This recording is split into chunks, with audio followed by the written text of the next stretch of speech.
which was actually a tough period of my life, actually, because I lost my sister she was actually diagnosed, and then subsequently I lost my sister to breast cancer over that period of time. So it was really, I just remember it as a really, really tough period of my life, because I was actually diagnosed with ovarian cancer. People don't actually always realise what the symptoms of ovarian cancer are, and often people describe ovarian cancer as a silent killer. And then they CT'd, scanned me, and they came around and they said, well, you know, we found these large tumours in both of your ovaries. And then a few days later, I just couldn't move, and I got taken in as an emergency, and basically one of the tumours had burst, and I ended up going in as an emergency operation and having, obviously, the ovaries removed. And that's when they actually confirmed that it was definitely ovarian cancer. So we were really excited. We were due to open. There was new life on the way. It was like a new start. And then boom, you know, it's like you never quite know what's around the corner. Because what's the choice? I mean, you know, the other choice is to lie in the gutter or to look at the stars.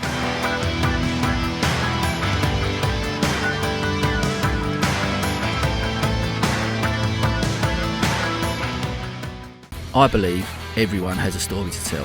Through seeking true, authentic insights about the entrepreneurial journey, I provide a platform for our peers to share their stories and inspire those that listen.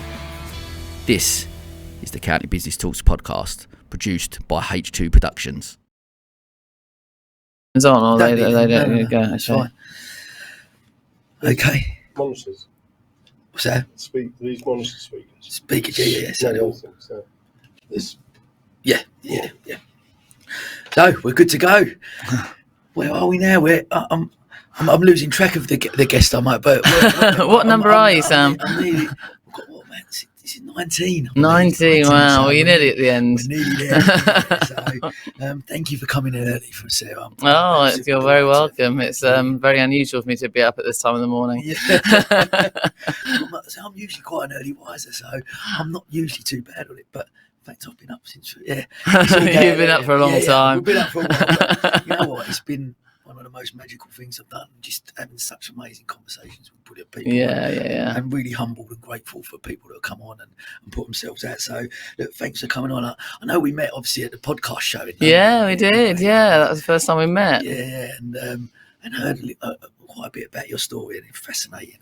And I'm grateful for coming on and sharing. So, look, we're going to kick straight off. Let's just tell the listeners a little bit about yourself and your career. So, yeah, I'm Sarah, as you introduced me, you know, and crikey, where to begin? Well, with my career, I moved. I'm from Derbyshire originally. So I came down to London after completing a beauty therapy course, and I qualified back in 1988, and I moved down to London to develop my career down in the south. And I then subsequently, for various reasons, relationship reasons and what have you, ended up in Brighton, you know, with a guy whose job had been transferred down here. So that's cutting quite a long story short. But I'd already set up being mobile when I was 19, actually, up in Surrey. And I was just like, I think my parents were quite entrepreneurial, and I knew that I didn't really want to necessarily work for anybody else. And I had done in London for a while, and it hadn't quite worked out. So I set up by myself, and it had actually taken off really, really well. So that was really exciting.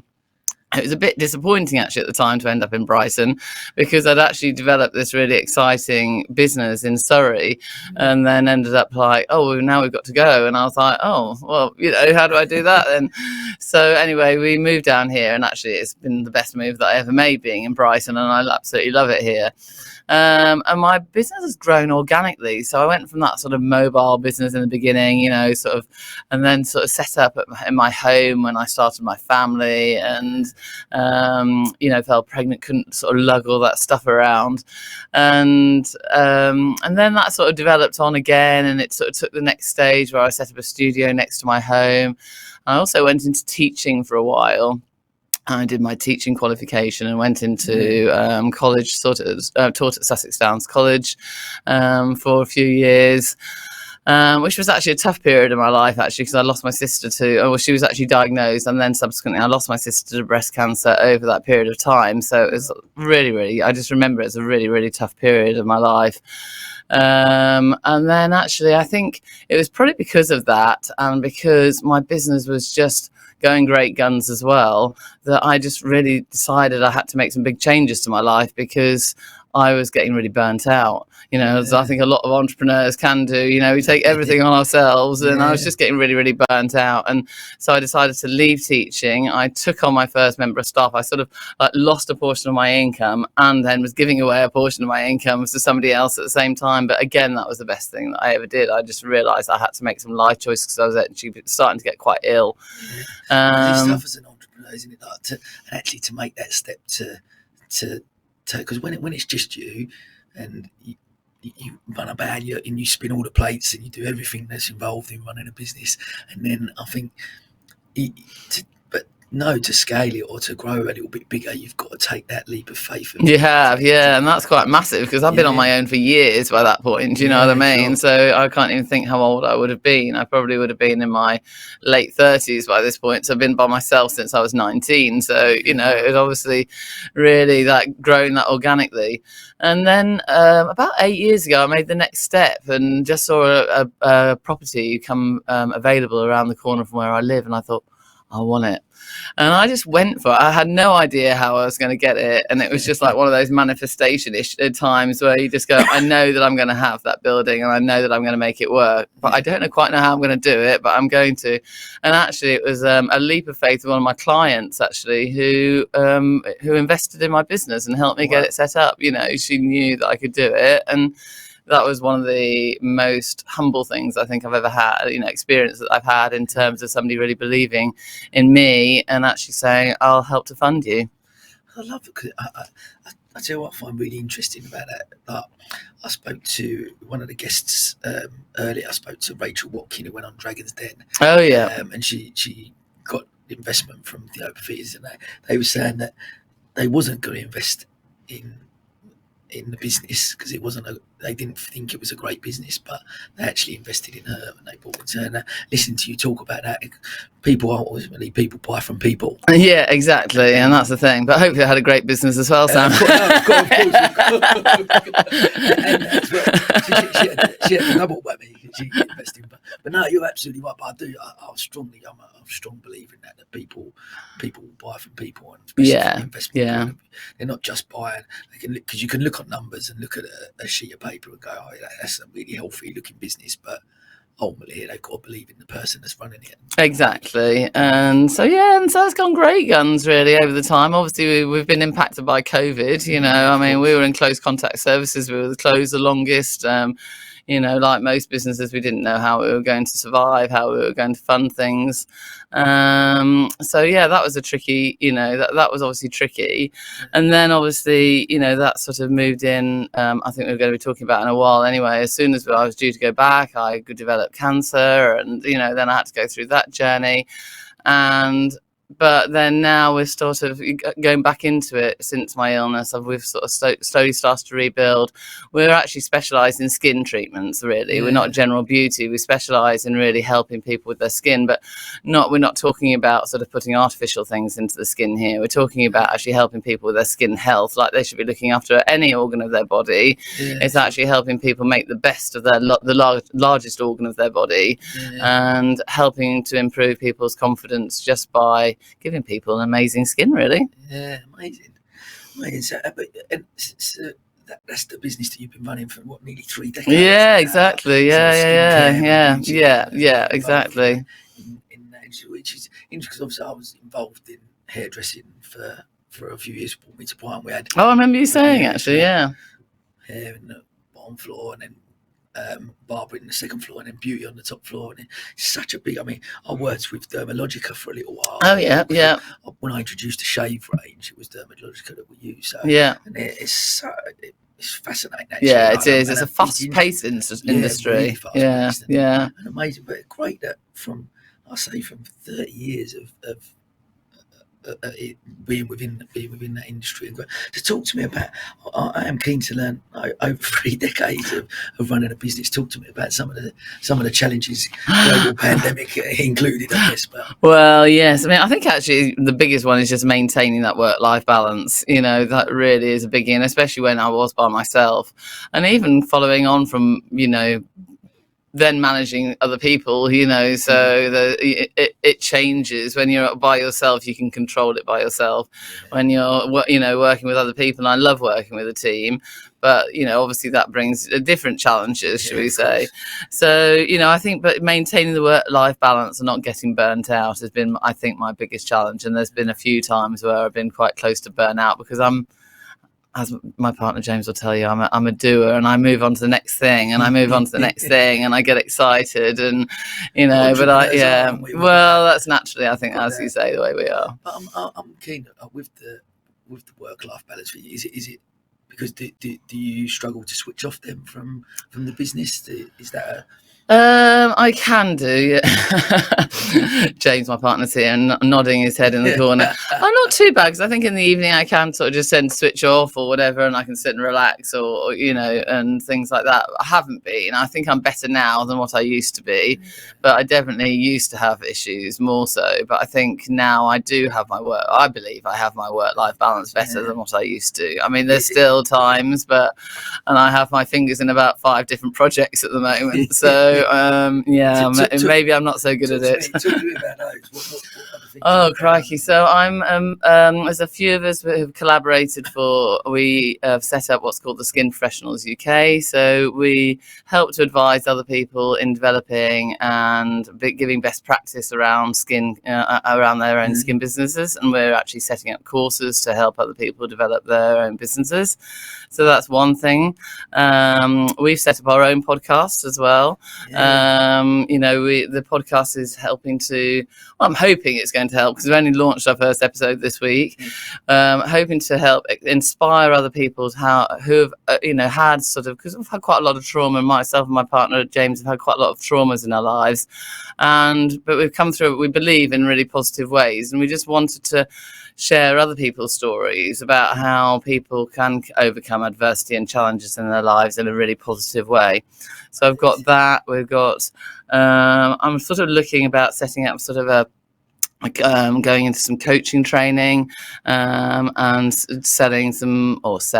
advising people, should we say, on home care for their skin at home, but really wanting to help people who have got maybe like body dysmorphia, or feel that they need to change themselves in certain ways to, going back to sort of like injectables, Botox or fillers, or feeling that they've got to have cosmetic surgeries to change the way they look because they feel so bad about themselves. I actually really want to help them promote positive body image, and living a healthy lifestyle, and that includes obviously looking after ourselves. And I think that's, for me, that's part of self-care anyway, but not having to maybe someone do some of those more extreme things because they hear that this influencer shouting about that or this, or and especially because the younger ones are being so influenced by that side of things, especially with social media.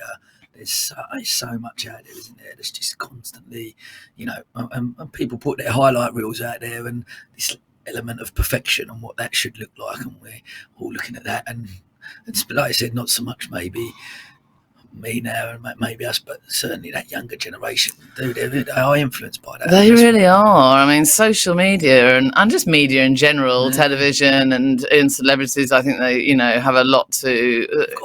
You've got to be. Yeah, it is. And they haven't. I don't believe they're fully responsible. No. And although, for example, I don't necessarily like Dove as a brand, Dove as a company, I think they have a fantastic philosophy around how they try and look at the beauty in a very positive way, and it's about, say, positive aging instead of it being about that growing old gracefully, I guess. And we can just help you, but we don't need to change you. What else have I got my fingers in? It's quite a powerful message, I think. Yeah, it is, and it's one I really want to start shouting about, and and I'm very passionate about that as well. And then obviously I've got my skin clinic as well, so that's still ongoing, and as I say, we're still building up after the pandemic. I'm sure there's something else as well, but I think I've lost what else. That's the thing. I'm like, yeah, exactly. I'm interested with the skin clinic then. So that, how many staff did you get that to?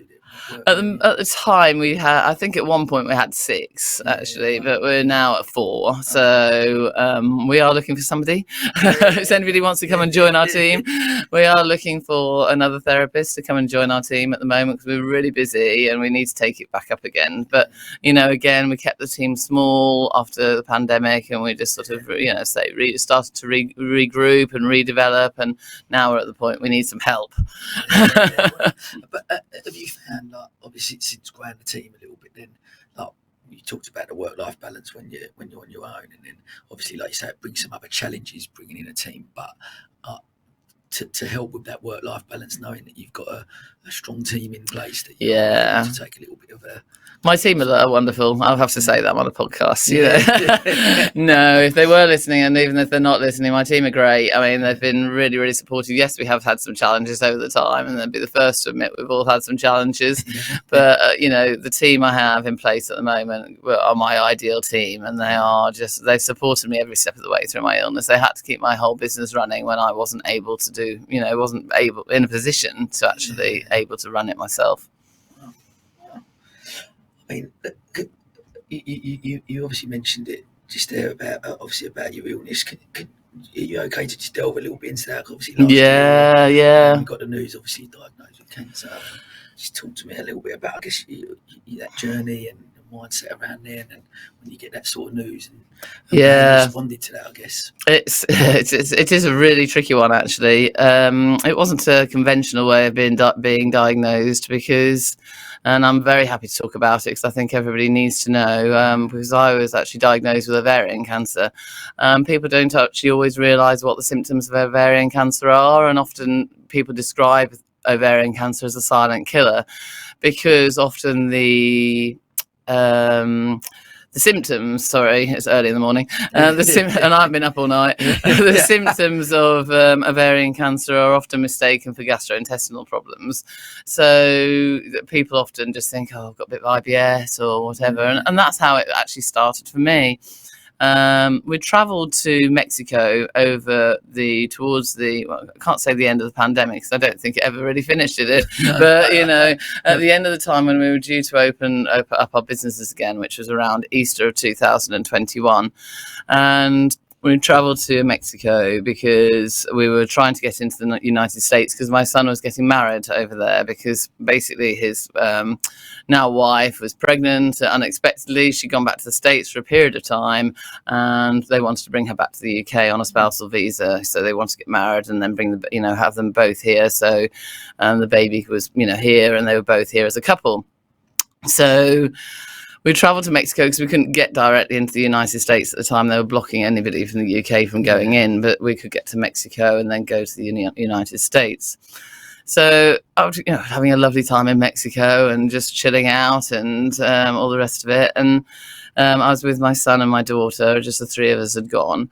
And about 10 days into it, I've been feeling a bit bloated all the way through. But you know what? You always think, I'm bloated, I'm on holiday, I've got a change of diet, a change of scenery, and you always sort of feel a little bit uncomfortable.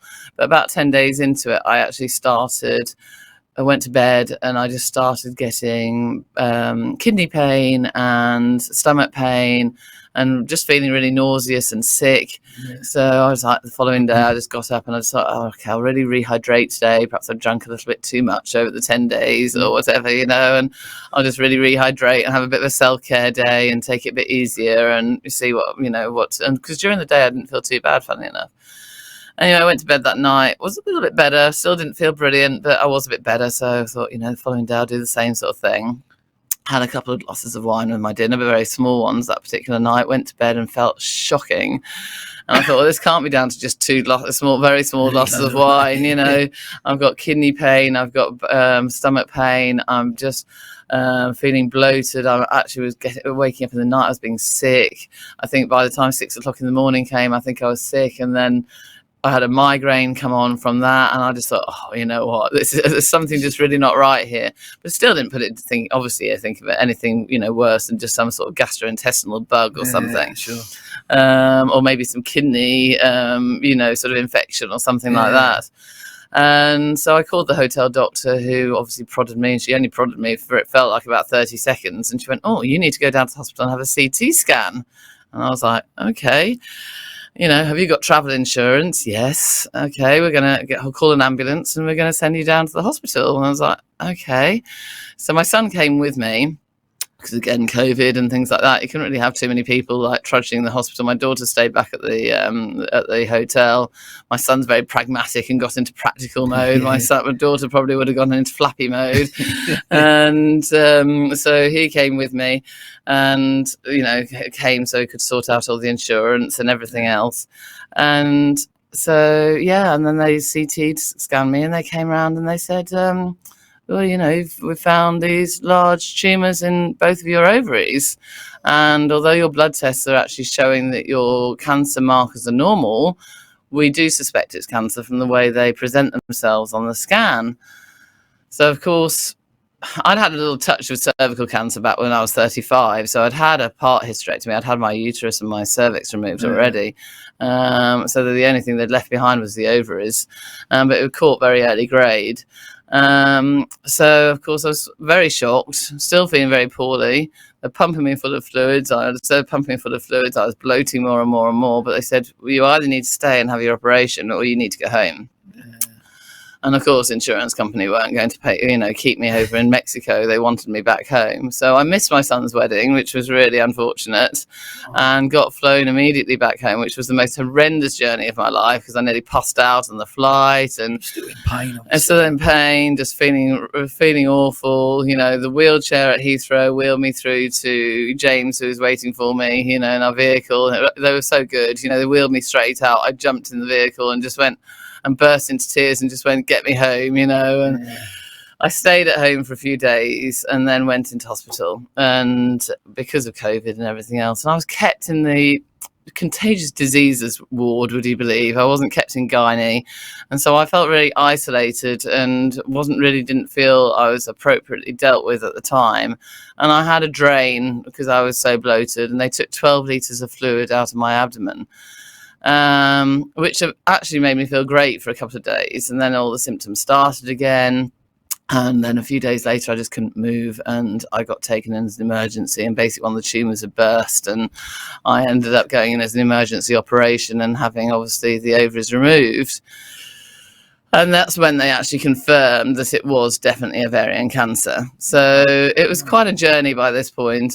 But actually, the good news was, if there was any good news, was that it was contained. It was contained to the ovaries. But of course, because one of the tumours had burst, they really had to go belt and braces and give me chemo and, all the rest of it to make sure that it stayed, and didn't actually, there wasn't these little microscopic cells that could, travel off and sort of set themselves up somewhere else.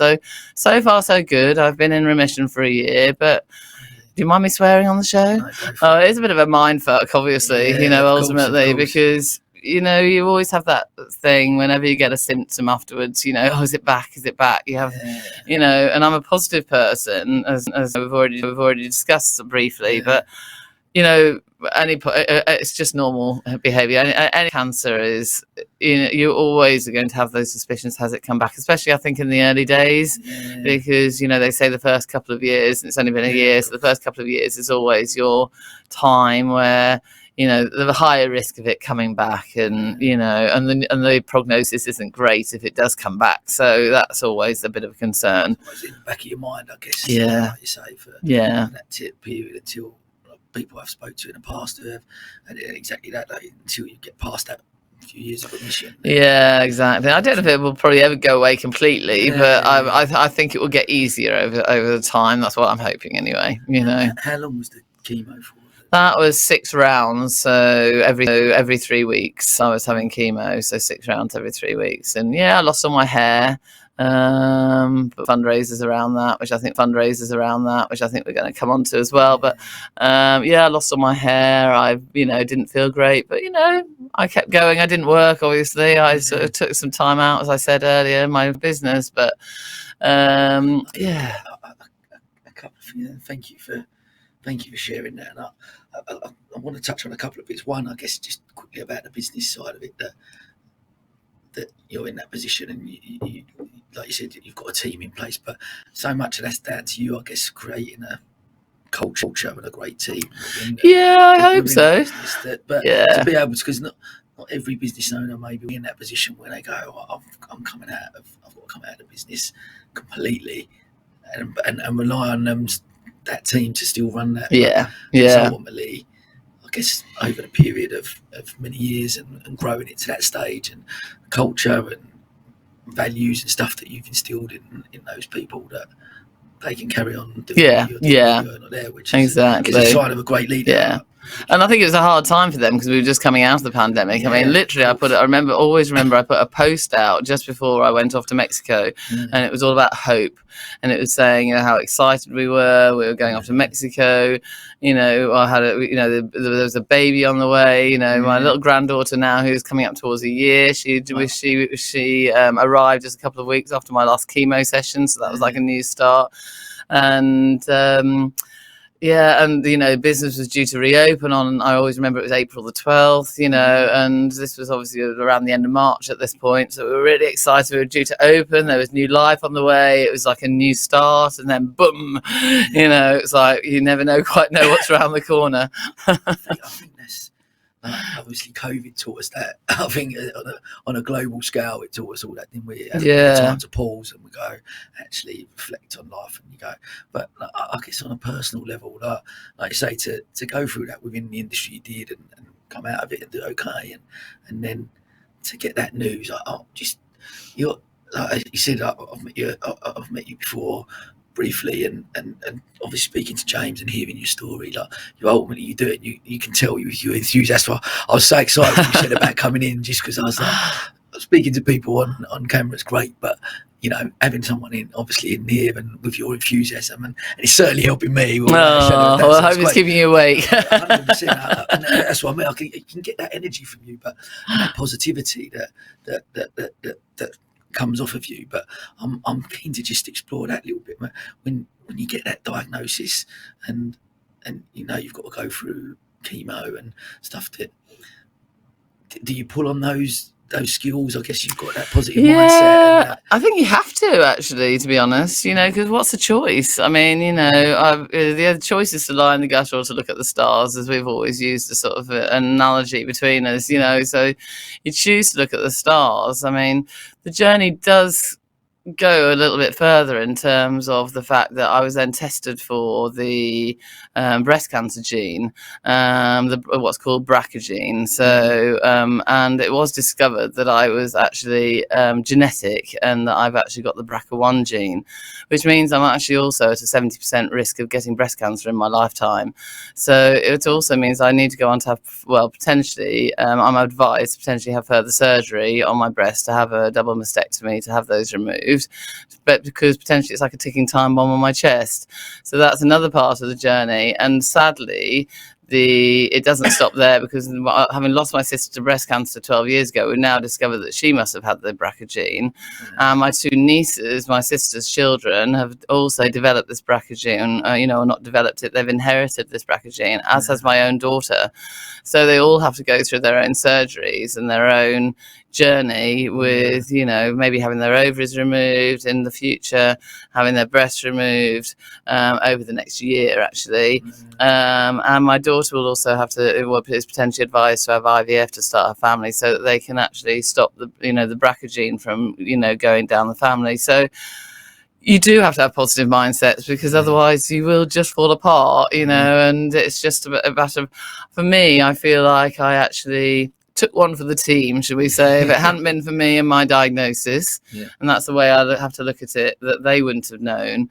So, and they could have potentially developed cancers. So I take something really positive away from all that, and I can feel myself getting emotional, as you can see when I talk about it. So, it's a biggie, but you have to, don't you? Because otherwise I'm just going to go and lie under my duvet and pull it over my head, which I don't really want to do. That's not an option. Sarah, mate, it's so inspiring to listen. Like I say, when I heard your story and James mentioned to me the first time I spoke to him about it. It was, and so thank you for coming on and sharing that, obviously so openly and honestly. And I want to talk, obviously, move on about some. Obviously, over the past few years, you've done some incredible challenges that I really want to explore. And I know that come from as well, not obviously just from cancer as well, but from obviously quite an abusive relationship. I believe that you'd mentioned to me previously. Well, my ex-husband, no, not really so much that actually. My ex-husband, I wouldn't say I had an abusive relationship. No, my ex-husband was a bit of an alcoholic, which didn't really help, and sadly he passed away actually earlier this year due to sort of some drinking issues. No, it was actually my challenges because of just a difficult period in my current relationship that we were going through at the time, and we're really sound now because we're getting married in a few weeks. But at that time we were going through a little bit of a tricky period, as many relationships do. We've been together for 20 years, and I just needed something fresh in my life, and so this it dropped. I was an advocate of a supporter of the Chestnut Tree House, a charity which supports children's hospice, for those people who don't know, in Sussex. And this leaflet fell through my door about doing walking some of the Great Wall of China. That's about 7 years ago now.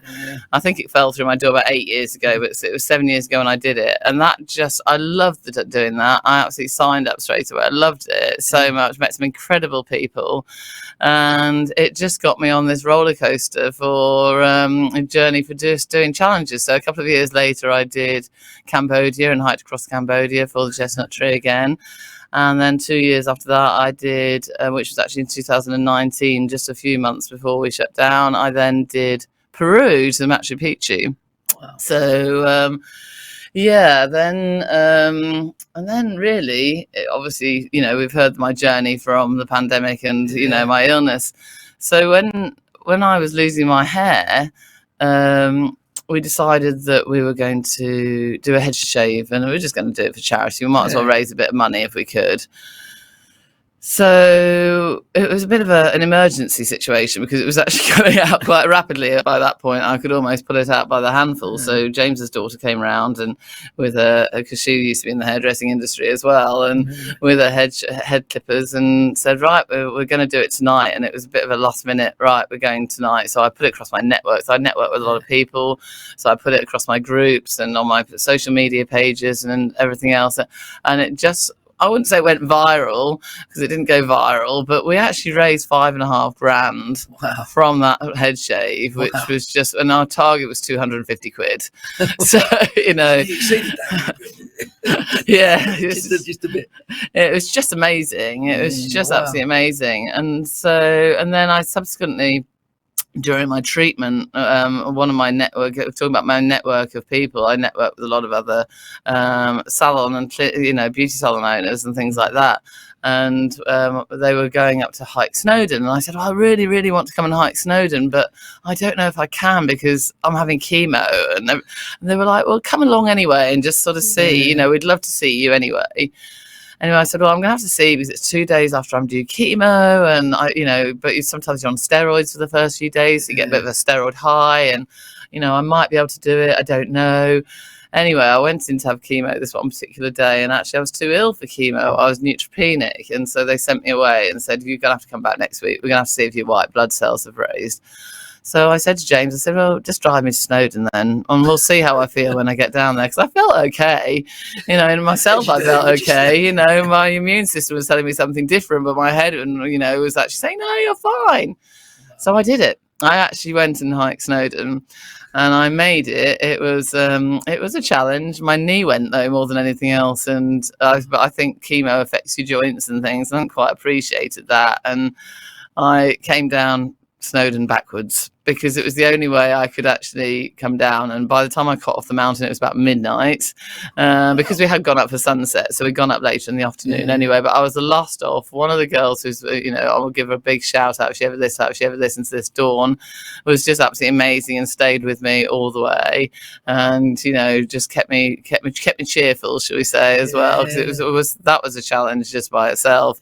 And I came, did it, but it did make me a little bit poorly afterwards. Was you in pain while going up there? Or just the knee. It was just the knee. No, it was just a fatigue in the knee. Yeah. That's but amazing. yeah. back to that mindset, and you're going through chemo, you had cancer, you're going through chemotherapy, but then to take again something positive out of a negative situation and be able to go, I'm going to go and raise money. Yeah, exactly. And it all went to the Sussex Cancer Fund as well. So which is a brilliant local charity. If you don't mind me giving them a little shout out, because there are only 2 people who work there, so all the money that they raise goes into giving back to people in Sussex who are going through cancer. So anybody in Sussex who has had cancer will have been helped by the Sussex Cancer Fund. It's not purely the NHS; they support the NHS as well. So yeah, they're an amazing charity. So do look them up. I know. I think it's Joanne. Yeah. But we've covered it a few times in the magazine for them, and we obviously every year we offer charity space to all charities, and that's been amazing actually. The Christmas issue that we offer, that just purely on the basis that I get to find out about so many different charities which offer free space to them, just because there's so many charities but obviously I'm passionate about Rocking Horse because it's close to my heart, and they say my son's life, so I've got that, but we've all got personal journeys, and we've all got only got personal journeys, but there's so many charities out there that help and support people, but they just need it to have some exposure sometimes and be shouted about because people don't necessarily know. And they've got great ambassadors like yourself out there, climbing Snowdon during chemo. And then I finished off the last challenge I did was this year. I did a husky sledging challenge across Lapland. So that was after I finished my treatment, but it was actually only a few months after I finished my treatment, and I think I was still suffering. I did actually find that particularly challenging, funny enough. I think it was physically demanding when my body hadn't quite recovered enough, but it was amazing. And again, went on to raise a bit more. And I think overall, over my journey, over the year, I raised about £10,000 for the Sussex Cancer Fund. So I'm quite chuffed with that. Congratulations. Thank you. That is absolutely amazing. And again, just so inspiring again to take because so many people would be in that situation, I guess, and have to deal with it in a certain way, and and rightly so. You can go into a hole and just go, I'm just going to get through this and do it, but to do it with such a positive attitude, but actually not just do a positive attitude, but then to go out and actually raise extra money for a charity. It's about giving back by that point, isn't it? Yeah, absolutely. But I'm keen with your mindset.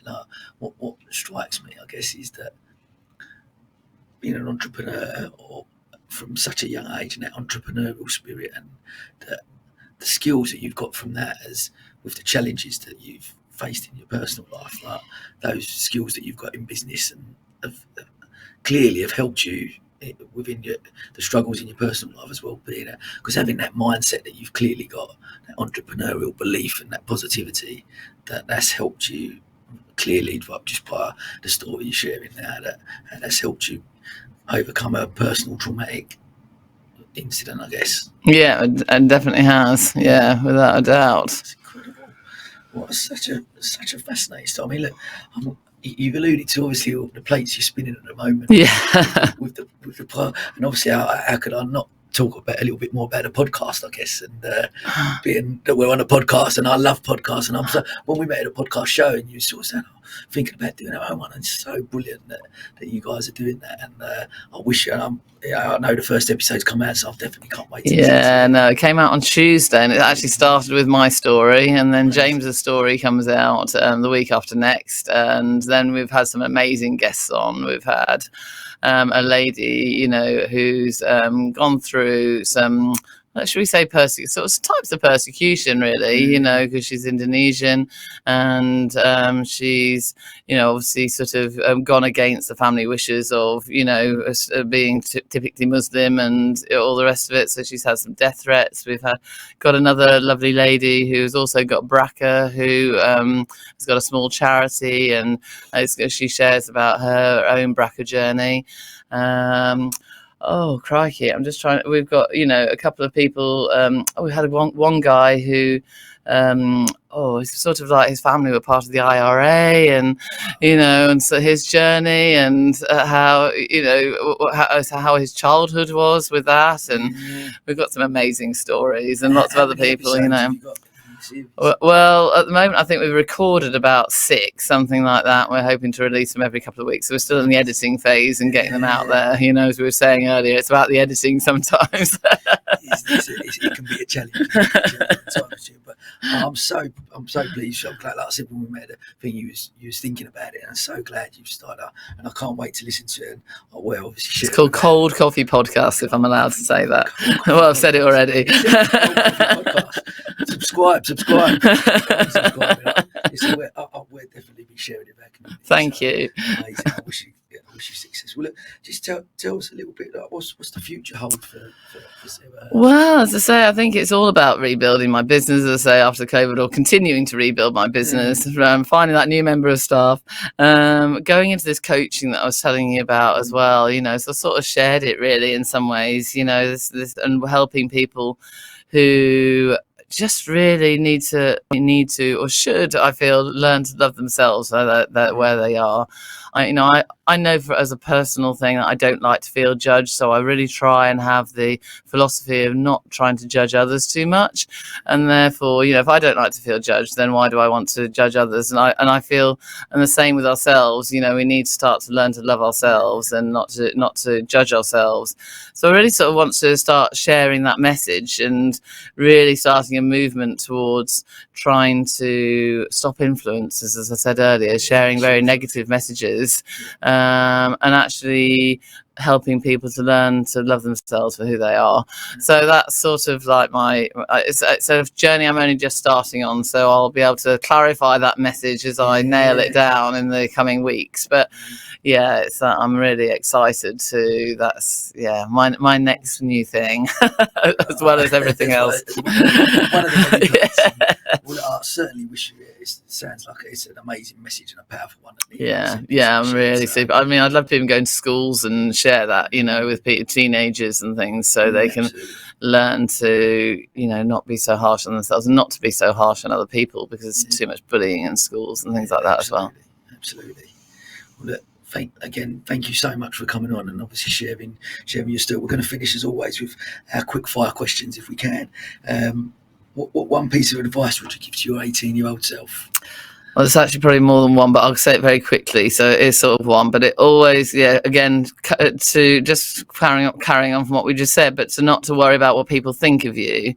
Just get out and live life to the full, really. We've only got this one life and we need to live it to the full. Well, some people might believe that we go on to another one, but we don't know that. So let's just live what we've got here, and to be present and not to worry about what we can't control.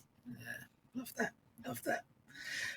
Who's been the biggest inspiration throughout your life and why? It's actually been my partner, James. He really has. Yeah. I mean, obviously not throughout my life, but 20 years has been a big portion of that. Yeah, sure. He's just been such a support to me all the way through. He's been my rock, and, he's always been loving and kind. He puts up with me when I'm being moody and all the rest of it, and again tries not to judge, and it's just always inspired me to be able to achieve whatever I set my mind to, and it's just been there every step of the way. It's lovely. I love that. Could you recommend a book or podcast?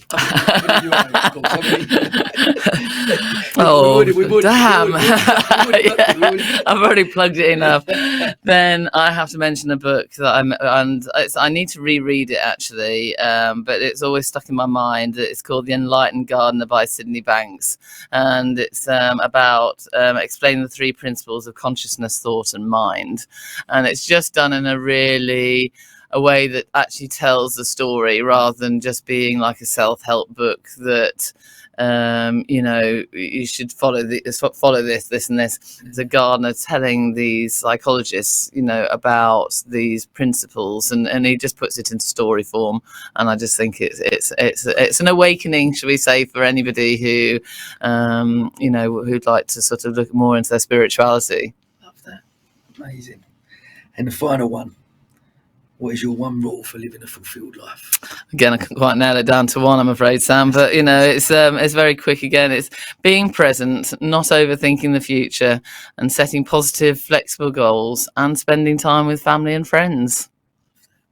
Love that. I'll take that. Oh, traveling. Can I just add traveling? Because I love traveling, and I just think traveling needs to be there as well. Because for me, anyway, I just travel. Seeing the world and getting out there and seeing what's beyond our own doorstep. You're the second person actually that said that today, travel. And he was actually, he recorded, he's from Worthing, but he was in Sydney at the time, so he'd done like the 4 o'clock in the morning because he was over in Sydney. But that was one of his, and he was like, travel. He goes, if you can get a chance to travel, that definitely. Yeah. The one for me that I take out, that being present. Yeah.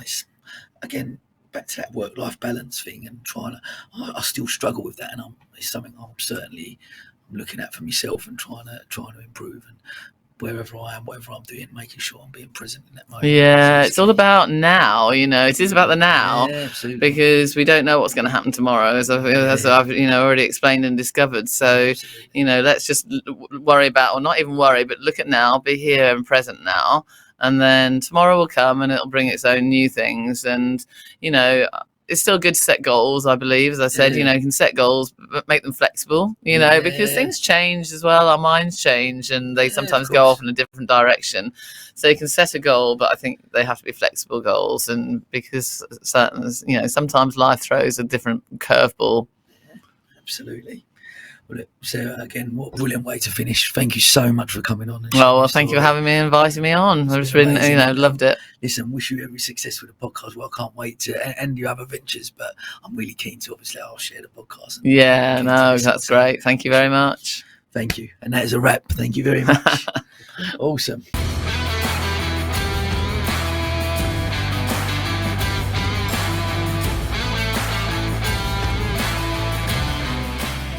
This is the County Business Talks podcast, produced by H2 Productions.